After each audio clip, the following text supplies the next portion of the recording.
जय हिंद बंधुरा তোমরা সবাই কেমন আছো বলো। আজকে আমার এই ভিডিওটি হচ্ছে ডব্লিউবিপি রেজাল্টের উপর। বলতে পারো যে ডব্লিউবিপি রেজাল্ট কেন বার হচ্ছে না সেটির বাস্তব সত্য আজকে আমি তোমাদের সামনে তুলে ধরছি। যে কালা সার্চ বলে না, সেই রকম একটি কালা সার্চ ডব্লিউবিপি রেজাল্ট না হওয়ার পিছনে যে কালা সার্চটি রয়েছে সেটা আমি আজকে তোমাদের সামনে তুলে ধরার চেষ্টা করছি। তো বন্ধুরা, প্রথমে আমি বলে রাখি, যেহেতু এটি একটি সোশ্যাল মিডিয়া প্ল্যাটফর্ম, তো এখানে আমি কোনো কথাই আমি ডাইরেক্টলি বলবো না, সমস্ত কথা আমি ইনডাইরেক্টলি বলবো। আশা করি তোমরা সবাই আমার কথার মানেটি বুঝতে পারবে। আর তোমরা যথেষ্ট চালাক, সেই জন্যই তোমরা এই জায়গায় এসেছো। তো আমি আশা করবো যে তোমরা সবাই আমার কথার মানেটি বুঝতে পারবে। আর এমনিতেই কথাই আছে যে চালাকের জন্য ইশারাই যথেষ্ট। তো বন্ধুরা, তোমরা আমার ভিডিওটি শেষ পর্যন্ত দেখতে থাকো। এই ভিডিওতে তোমাদের সমস্ত প্রশ্নের উত্তর আমি দিয়ে দেব। আর এই ভিডিওটি শেষ পর্যন্ত দেখার পর তোমাদের এটা কখনোই মনে হবে না যে আমার ভিডিওটি তোমাদের এই সময়টি আমি নষ্ট করলাম। তো বন্ধুরা, এখন ডব্লিউবি রেজাল্ট নিয়ে দেখছো কোথাও ডেপুটেশন কেউ জমা করছে, কেউ বলছে যে ভোটের আগে রেজাল্ট বার হবে, কেউ বলছে ভোটের পরে রেজাল্ট বের হবে, কেউ বলছে যে দুর্গাপুজোর আগে হয়তো রেজাল্ট বার হবে। তো সমস্ত কিছু তো বুঝলাম, কিন্তু তোমাদের মনে এখন একটাই প্রশ্ন যে রেজাল্ট কবে বার হবে আসল, ঠিক আছে? তো আমি সিকোয়েন্স ওয়াইজ একটা একটা করে কথা বলছি, তোমরা আশা করি সমস্ত কথাগুলি শেষ পর্যন্ত শোনার পর তোমরা নিজেরাই সমস্তটি বুঝতে পারবে। দেখো, আমাদের সন্দীপ ভাই যে ডেপুটেশনে যে গিয়েছিল, আরও তিনজন ওর সাথে গিয়েছিল। তো সেখান থেকে ওরা অনেকেই অনেক কিছু কোশ্চেন করেছে এবং সেই আপডেটটি সন্দীপ ভাই দিয়েছে। তো তোমরা অনেকেই ব্যঙ্গ করে সেই সন্দীপ ভাইকে বলছো যে তোমাদের হাতে ললিপপ দিয়ে দিয়েছে, তোমরা শুধু হ্যাঁতে হ্যাঁ মিলিয়েছো, তোমরা রেজাল্টের ব্যাপারে আলটিমেট তোমরা কোনো কথাই বলে উঠতে পারোনি। তো যারা সন্দীপ ভাইকে এইভাবে ব্যঙ্গ করছো, তো তাদের আমি প্রথমে বলি, দেখো, আর যাই হোক, সন্দীপ ভাই গিয়ে ডেপুটেশনে তো গিয়ে তো ছিল, ঘরে তো বসে নেই। ডেপুটেশনে গিয়ে কিছু তো আপডেট তো নিয়ে এসেছে, কিছু তথ্য নিয়ে এসেছে, আর ও আমাদের সবার জন্যই গিয়েছে, একার জন্য তো যায়নি। তো ওরকমভাবে বলো না। আর দেখো, একটা অফিসারদের কাছে গিয়ে সেখানে যে কী সিচুয়েশান ক্রিয়েট হতে পারে সেটা আমি অনেক ভালো করেই জানি, ঠিক আছে? আমার যথেষ্ট এক্সপিরিয়েন্স আছে এই ব্যাপারে। তুমি এখানে দাঁড়িয়ে দাঁড়িয়ে বলতে পারবে যে হ্যাঁ এইটা বললে না কেন, ওটা বললে না কেন, কিন্তু সেখানে এমন একটা সিচুয়েশান ক্রিয়েট হয় না, সেখানে বলা যায় না, ঠিক আছে? ওরা এমনভাবেই তোমাদের ওপর ফোর্স করে কিছু বলবে বা তোমাদের এমনভাবে ম্যানিপুলেট করে কিছু কথা বলে দেবে যে তোমরা এর ওপর আর কোনো কথা বলতে পারবে না। তো এতে সন্দীপ ভাই বা যারা গিয়েছিল ওদের কোনো দোষ নেই, সিচুয়েশানটাই এমন ক্রিয়েট হয়। আর তোমরা যে সবাই যে বলছো যে ললিপপ হাতে ধরিয়ে দিয়েছে, এই করেছে ওই করেছে, তো একটা কথা বলি, তোমরাও কথাটা খুব একটা ভুল বলোনি, কিন্তু এই যে ললিপপ দিয়ে দিয়েছে এই কথাটা হচ্ছে আমাদের বাঙালি কথা। তো আমি সোশ্যাল মিডিয়াতে এসব বাঙালিভাবে কথা বলতে পারবো না, তো আমি নর্মালি স্পষ্টভাবে কথাগুলো বলছি। দেখো, সন্দীপ ভাই থেকে যে সমস্ত আপডেটগুলো পাওয়া গেল তার থেকে জানা যাচ্ছে যে পিআরবির তরফ থেকে এটুকুনি কি বলা হয়েছে যে তোমরা ক্ষিপ্ত হও না, যথাসময়ে তোমাদের নিউ ভ্যাকান্সি বা রেজাল্ট সমস্ত কিছুই আপলোড করা হবে, তোমরা শুধু একটু ধৈর্য ধরো।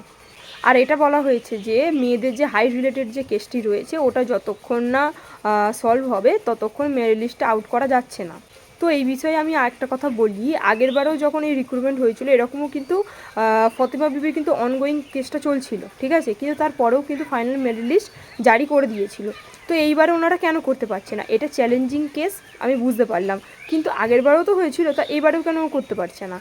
আচ্ছা, এখন যেটা চলছে আর কি, তোমাদের শুধু নানাভাবে বোঝানোর চেষ্টা করছে যে তোমরা যেন না ক্ষিপ্ত হও, যেন না কোনো আন্দোলন করো, ঠিক আছে? দেখো, পিআরবি অনেক কিছুভাবে তো ভাইদের বুঝিয়েছে, কিন্তু তোমরাও জানো আমিও জানি যে পিআরবির আসল উনি ইঙ্গিত করতে চাইছেন সমস্ত কিছু বলে যে তোমরা কোনো আন্দোলন করো না, সঠিক সময়ে সমস্ত রেজাল্ট বা ভ্যাকান্সি বার হবে, ঠিক আছে? মানে মুদ্রা কথা হলো ইনডাইরেক্টলিভাবে ওখান থেকে বলার চেষ্টা করছে যে তোমরা আন্দোলন করো না, ঠিক আছে? তোমাদের আন্দোলন করা থেকে বিরত থাকার জন্য বলছে, সেই জন্য তোমাদেরকে শান্ত রাখার জন্য বলছে যে হ্যাঁ, সঠিক সময়ে সমস্ত কিছু রেজাল্ট বলো, ভ্যাকান্সি বলো, সব এসে যাবে। কিন্তু তোমাদের আমি বলি, ভোট নিয়ে তোমাদের আমি আগেও এই তথ্যটা দিয়েছি যে আমাদের এখান থেকে কিছু ব্যাটালিয়ন অলরেডি মালদায় চলে গিয়েছে। তোমাদের বলেছিলাম যে 5ই মে থেকে মেবি তোমাদের ভোট চালু হতে পারে। আচ্ছা, তো এই বিষয়ে আমি তোমাদের একটা কথা বলি, 5ই মে আমি কেন বলেছিলাম, কারণ তোমাদের এসআইআর যে 28শে ফেব্রুয়ারি জারি হয়েছিল, তো এসআইআর নিয়ে বিভিন্ন প্রবলেম এখনও চলছে, ঠিক আছে? অনেক যে ফ্রেশ যে ভোটার রয়েছেন ওনাদেরও নাম আসেনি, তো এই লিস্টের সমস্যা যতক্ষণ না সমাধান হবে ভোট চালু হবে না, ঠিক আছে? আর আমাদের পশ্চিমবঙ্গ ইলেকশন কমিশন এসে গিয়েছে, ওনারাও তৎপর যে যত তাড়াতাড়ি ভোটটা করানো যায়। আর ওনারা যদি তাড়াতাড়ি যদি এই সমস্যাটি সমাধান করেন তাহলে কিন্তু এপ্রিল মাসের মিডিল করে তোমাদের ভোট চালু হয়ে যাবে। আর যদি না ওনারা করতে পারেন, ঠিক আছে, তো একদম সেই 5 মে থেকে কিন্তু চালু হবে। তো তো আমি যদি নেগেটিভটা নিয়ে ধরি আর কি, যে তোমার এপ্রিল মাসের মিডিল থেকে চালু হয়ে যাবে তোমাদের ভোট, তো মিনিমাম ভোট হওয়ার 1 মাস আগে থেকে কিন্তু ভোটের ডেট ডিক্লেয়ার হয়ে যায়, ঠিক আছে। তো এপ্রিলের মিডিলে যদি তোমাদের ভোট হয়, তো ভোটের ডেট মোটামুটি ঘোষণা হবে তোমার মার্চের মিডিল করে। আর মহিলাদের যে হাইট রিলেটেড যে মামলাটি রয়েছে, সেই মামলাটির হিয়ারিং ডেট হচ্ছে 17ই মার্চ, ঠিক আছে। তো যেহেতু তোমার ভোটের ডেট যদি মার্চের মিডিল করে হয়, এদিকে 17ই মার্চ হচ্ছে তোমার হিয়ারিংয়ের ডেট, তো বলতে পারো যে ওই মামলাটি হবে আর তার আগে কিছুদিন বা কিছুদিন পরে তোমার ভোটের ডেটটি ঘোষণা হয়ে যাবে। আর ভোটের যদি একবার ডেট ঘোষণা হয়ে যায়, তাহলে কিন্তু তোমাদের রেজাল্ট কবে দেবে কোনো ঠিক নেই, ঠিক আছে। তারপর ভোটের পর আবার নানা সমস্যা শুরু হবে, তো কবে রেজাল্ট আউট হবে কোনো ঠিক নেই। তো তোমরা 17ই মার্চ পর্যন্ত বসে থেকো না, ঠিক আছে। 17ই মার্চে যা হিয়ারিংয়ে যা কিছু হবে ওসব বাদ দাও। তোমরা 17ই মার্চের আগে অবিলম্বে তোমরা আবার আন্দোলনের জন্য সমবেত হও। দেখো 27শে ফেব্রুয়ারি তোমরা যে আন্দোলন করবে বলে বলেছিলে, সেই আন্দোলনে ওনারা কিন্তু ভয় পেয়েছিলেন। সেই জন্য আন্দোলনের আগের দিন তৎপরভাবে দুপুরবেলা কল করে তোমাদের আন্দোলনটি হোল্ড করে দেওয়ার কথা বলেছেন। তো সেহেতু আমি তোমাদের কাছে বলি যে 17ই মার্চ পর্যন্ত তোমরা কেউ ঘরে বসে থেকো না, এরকমভাবে ওয়েট করো না, তোমরা কিন্তু অনেক বড় ভুল করছো। দেখো আমি যদি ওখানে থাকতাম তাহলে আমিও কিন্তু তোমাদের সাথে সহযোগিতা করতাম, কিন্তু আমি যেহেতু এখানে রয়েছি, আমার পক্ষে এখন সম্ভব নয় ছুটি নেওয়া, কারণ ভোটের জন্য এখন এখানে ডিউটির প্রচণ্ডই চাপ আছে। তো তোমরা নিজেরা চেষ্টা করো, তোমরা নিজেদের জন্য, তো নিজেদের স্বার্থে তোমরা চেষ্টা করো। দেখো তোমাদের এখন বোঝানো হচ্ছে শুধু যে তোমরা ধৈর্য ধরো, রেজাল্ট আউট হয়ে যাবে, নতুন ভ্যাকান্সি আসবে, কিন্তু তোমাদের একটা কথা বলে রাখছি যে 17ই মার্চ পর্যন্ত তোমরা ওয়েট করো না। ভোটের ডেট কিন্তু ঘোষণা হয়ে গেলে তোমাদের রেজাল্ট কিন্তু আর আসবে না। তোমরা যেমন আন্দোলন করবে বলে ঠিক করেছিলে, তোমরা নতুন করে আবার ডেট করো, তোমরা সবাই সমবেত হয়ে সেই আন্দোলন আবার চালু করো। দেখো 27 তারিখে আন্দোলনের জন্য ওনারা যেমন ভয় পেয়েছিলেন, ওনারা সেই জন্যেই তো তোমাদের আন্দোলনটা হোল্ড করে দিয়েছেন। তো এর থেকেও তোমরা বড় আরও আন্দোলন স্টার্ট করো।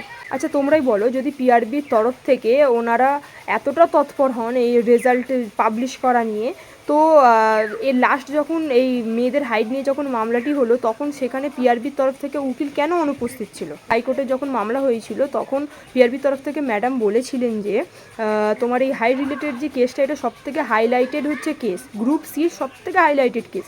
তো এটা যদি এতটাই হাইলাইটেড কেস হবে, তো লাস্ট যে হিয়ারিং ডেট ছিল সেখানে পিআরবির তরফ থেকে কেন উকিল অনুপস্থিত ছিল, তাই না? তো সন্দীপ ভাইরা গিয়েছিল, ওদের যেমন বুঝিয়ে পাঠিয়ে দিয়েছে, তোমরা সবাই কিন্তু ওরকম বুঝে বসে থেকো না। তোমাদেরকে ইনডাইরেক্টলিভাবে ওয়েট করানোর চেষ্টা হচ্ছে 17ই মার্চ পর্যন্ত। আর দেখবে 17ই মার্চের আশেপাশে তখন ভোটের ডেট ডিক্লেয়ার হয়ে যাবে, তখন কিন্তু আর রেজাল্টের কোনো গল্পই থাকবে না। ভোটের ডেট কিন্তু একবার ঘোষণা হয়ে গেলে তখন একদম ওং সহা হয়ে যাবে সব।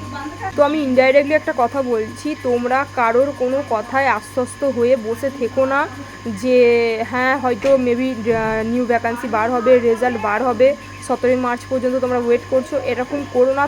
তোমরা তোমাদের মতন আন্দোলন শুরু করে দাও, 17ই মার্চ কী হবে সে পরে দেখা যাবে। আর আমাদের সরকারকে তো দেখছো যে যুব সমাজকে সাহায্য করার জন্য এই কিছুদিনের মধ্যে সমস্ত কিছু ফর্ম ফিল আপ হয়ে তাদের অ্যাকাউন্টে কিন্তু টাকা ঢুকে যাচ্ছে, ঠিক আছে। তো সরকার যখন তাদের যুব সমাজকে নিয়ে এতটাই চিন্তিত, ঠিক আছে, এতটাই তোমাদেরকে সাহায্য করতে চায়, তো তোমরা আন্দোলনটি এমনভাবে করো যাতে আমাদের সরকারের দৃষ্টিভঙ্গি তোমরা আকর্ষণ করতে পারো, ঠিক আছে। বা এমন জায়গায় করো যেখানে সরাসরি আমাদের সরকার সেটি পর্যবেক্ষণ করতে পারেন যে আমাদের যুব সমাজ কতটা ক্ষিপ্ত এই যে ওয়েস্ট বেঙ্গল পুলিশের রেজাল্ট আউট হচ্ছে না। যে সরকার তাদের যুব সমাজকে সাহায্য করার জন্য এই কদিনের মধ্যে ফর্ম ফিল আপ করে ব্যাংকের টাকা ঢুকিয়ে দিতে পারে, সেই সরকার যুব সমাজের এতটুকু ভালো করার জন্য তো রেজাল্ট আউট করেই দেবেন, তাই না? দেখো রেজাল্ট তো আউট হবেই, শুধু দরকার তোমার সঠিক সময়ে সঠিক জায়গায় আন্দোলনটা হওয়া। তো বন্ধুরা, আশা করি আমি কি বলতে চেয়েছি তোমরা আমার কথার মানেটা বুঝতে পেরেছো। কোনো কিছুতে কান দিয়ে তোমরা বসে থেকো না, তোমরা ইমিডিয়েট আন্দোলন শুরু করে দাও, তবেই কিন্তু তোমরা কোনো ভালো খবর পাবে, ঠিক আছে। আর বসে থাকলে ভোটের ডেট ঘোষণা হয়ে যাবে, আর রেজাল্টের কথা আর চিন্তা করো না। আর তোমরা জানো যে আমার চ্যানেলে আমি অযথা কোনো ভিডিও আনি না, বা এরকম আমার কোনো মেন্টালিটি নেই যে আমাকে ডেলি ভিডিও আপলোড করতে হবে। তোমরা আমার চ্যানেলে এসে ভিজিট করতে পারো, এরকম কোনো একটাও অযথা ভিডিও নেই। যেটুকুনি আমি জেনুইন ইনফরমেশান পাই সেটাই আমি তোমাদের সামনে প্রোভাইড করি। তো বন্ধুরা, আমি ভিডিওটি এখানেই শেষ করছি। আর যদি কোনো ডব্লিউবিপি রেজাল্ট রিলেটেড কোনো আপডেট পেয়ে থাকি তো তোমাদের কাছে আবার আমি ভিডিওটি আনবো। ভিডিওটা ভালো লাগলে তোমরা যারা আমার চ্যানেলে নতুন আছো সাবস্ক্রাইব করে দিও। আর তোমরা সবাই ভালো থেকো, সুস্থ থাকো। দেখা হচ্ছে পরের ভিডিওতে। জয় হিন্দ, জয় ভারত।